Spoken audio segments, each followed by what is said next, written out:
Have you ever felt like you were making your own choices, like you were the captain of your ship, the master of your fate? Yet deep down, you sense something else is quietly pulling the strings. What if I told you that there are invisible forces shaping every thought you have, every emotion you feel, and every action you take? These forces are not mystical in the sense of magic, but they are deeply mysterious. They operate below the surface of your awareness, like deep ocean currents guiding the movement of the waves above. Psychologists call them unconscious influences. Philosophers call them hidden determinants, and ancient mystics spoke of them as the unseen threads of destiny. Today we will peel back the curtain and reveal how these invisible forces work, how they've been guiding your life without you even knowing, and most importantly, how you can take back control. From the moment you were born, your mind began absorbing patterns, not consciously but instinctively. The tone of your mother's voice, the look in your father's eyes, the way people around you reacted to joy, fear, and pain. Your brain is like wet clay in those early years. Every word, every touch, every emotional vibration leaves an imprint, and these imprints, they do not fade easily. They sink into the deepest layers of your subconscious, where they begin to guide your thoughts and actions decades later. You think you choose your relationships, but what if you're actually drawn to people who fit your earliest imprints? You think you choose your career, but what if your path was already narrowed by the beliefs planted in childhood? The human mind is astonishingly programmable, not in a robotic way, but in a way that makes it vulnerable to conditioning. Think of it like a river. Its course is carved early, and everything that flows later follows the path already dug. But childhood is only the beginning. Culture becomes the second great sculptor of your mind. From the songs you hear, the movies you watch, the way your society defines success, to the subtle cues about what is acceptable and what is shameful. These cultural forces wrap around your mind like invisible vines. They are so omnipresent that you mistake them for truth, when in reality they are just one version of reality, a version crafted by history, power, and collective belief. If you were born in another country, another century, you might have an entirely different sense of right and wrong, beautiful and ugly, possible and impossible. Then there is the force of biology. Your nervous system is a delicate network, shaped by millions of years of evolution. It decides what feels urgent, what feels pleasurable, and what feels dangerous, long before your conscious mind gets a say. When you feel attraction, it's not a rational choice. It's a cascade of neurochemicals: dopamine, promising reward; oxytocin, promising connection; and serotonin, giving you a sense of peace. When you feel fear, your body has already prepared to fight or run before you even think about it. Biology whispers, and sometimes shouts, commands into your mind, not because it wants you to be happy, but because it wants you to survive. Now you might be wondering, if childhood, culture, and biology are pulling the strings, what is left for your free will? This is the uncomfortable truth. Free will exists, but it exists within a frame built by these invisible forces. Imagine a game of chess. You are free to move your pieces, but you cannot move outside the board, and you cannot change the rules. Your choices are real, but they are shaped, influenced, and sometimes trapped by forces you did not choose. But here's the paradox: once you become aware of the forces, they lose some of their power. Awareness is like turning on the light in a dark room. Suddenly you see the furniture, the walls, the obstacles, and you can decide, truly decide, where to walk. The first step is observation. Notice the patterns in your life. Why do you keep repeating certain mistakes? Why do you feel drawn to certain people? Why do certain fears appear without warning? If you trace them back, you will often find the fingerprints of those invisible forces. There is also a force most people overlook: the power of collective emotion. We do not just live in our own heads. We live in an emotional atmosphere. Like fish swimming in water, we breathe in the moods and energies of the people around us. Walk into a room full of tension. You will feel your body tighten, even without a single word spoken.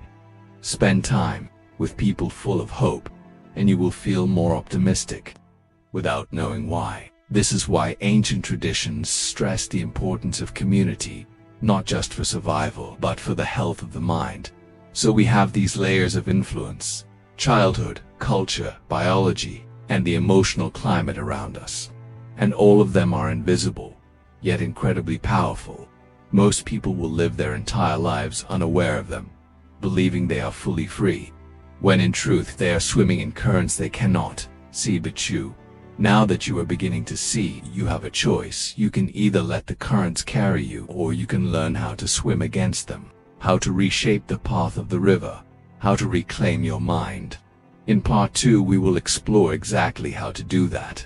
The tools, the strategies, and the mindset shifts that allow you to break free from the invisible forces controlling your life. What if I told you that even your deepest desires might not be truly yours? Think about the things you want in life, the job you dream of, the house you imagine, the way you define success. How much of that came from you, and how much was quietly placed there by culture, marketing, and social conditioning? We live in a constant stream of messages telling us what to value. From the moment we are children, we absorb stories from TV, from family, from school, from peers. These stories create an invisible framework in our mind, a silent set of rules telling us what is good and what is bad, what is worthy and what is failure. The invisible force here is cultural programming. It's not just about obvious things like fashion trends or popular slang. It shapes the way you measure your self-worth. It shapes the very definition of happiness in your mind.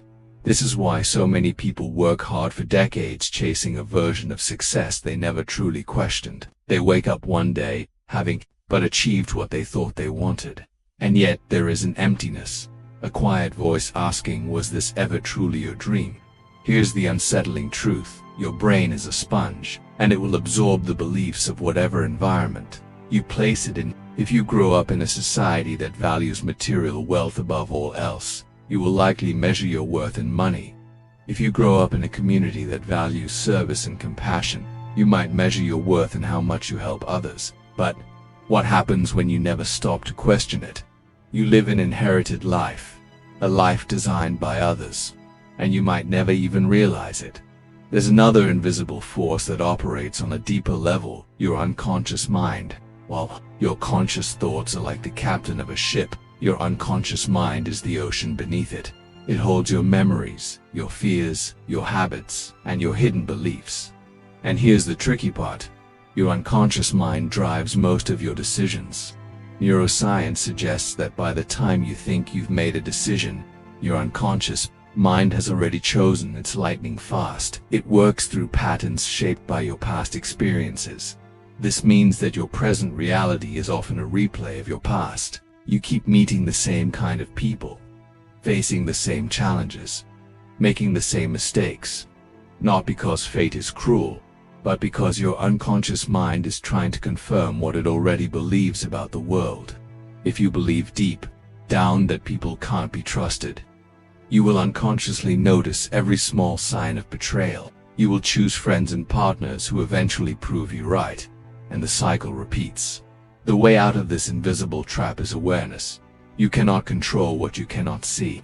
You must bring these hidden patterns into the light. That means noticing your automatic thoughts, observing the stories you tell yourself when things go wrong. Are they really true, or just the echo of an old belief? But awareness alone is not enough. There's also the force of environmental influence. You are not just shaped by your beliefs, you are shaped by the people and places around you. The books you read, the shows you watch, the conversations you have. If you want to change your life, you must also change your environment. Surround yourself with people who live the kind of values you want to embody. Feed your mind with information that supports your growth. Protect your attention as if it were your most valuable asset, because it is. And then there's the invisible force of time. Time is silent. It does not shout. It simply moves forward, moment by moment. And yet, time is shaping you every day. Your habits, no matter how small, compound with time. A single choice to procrastinate doesn't ruin you, but repeated over weeks, months, years, it reshapes your life. The same with positive actions. Reading one page today feels like nothing, but 1,000 days of reading shapes a mind of depth and wisdom. Here's the catch. We often underestimate the power of small daily actions because time works quietly. By the time you notice the results, the change is already deep within you. Another subtle force is the narratives you attach to events. Life is not just what happens. It's the story you tell yourself about what happens. Two people can experience the same event. One sees it as a tragedy, the other as a lesson. The event is the same. The interpretation changes everything.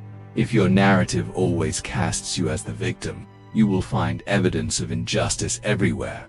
If your narrative casts you as a learner, you will find growth in even the hardest moments. And here's the final, often ignored invisible force: your attention. What you focus on expands. If you constantly focus on problems, your world becomes a maze of obstacles. If you focus on opportunities, your brain begins to spot them in places you never noticed before. Attention is like sunlight for the mind. Whatever you shine it on will grow. The question is, are you shining it on weeds or on seeds? So, how do you take back control from these invisible forces? First, pause and reflect. Ask yourself, where did this belief come from? Is it from my direct experience, or did I inherit it? Second, disrupt your patterns. If you always react the same way to stress, try something different. Break the loop. Third, redesign your environment. Even small changes in what you read, who you talk to, and how you spend your time can shift your inner world. Fourth, watch your attention. Be deliberate about what you feed it. These forces are invisible only if you ignore them. Once you start to see them, you realize you have more power than you ever imagined. Because while these forces shape you, you also have the ability to shape them. The truth is, you will never escape influence completely. No one is truly a blank slate. But you can choose the forces that shape you. You can choose the beliefs you adopt. You can choose the habits you keep. You can choose the people you surround yourself with. And over time, these choices, though small, create an entirely new life.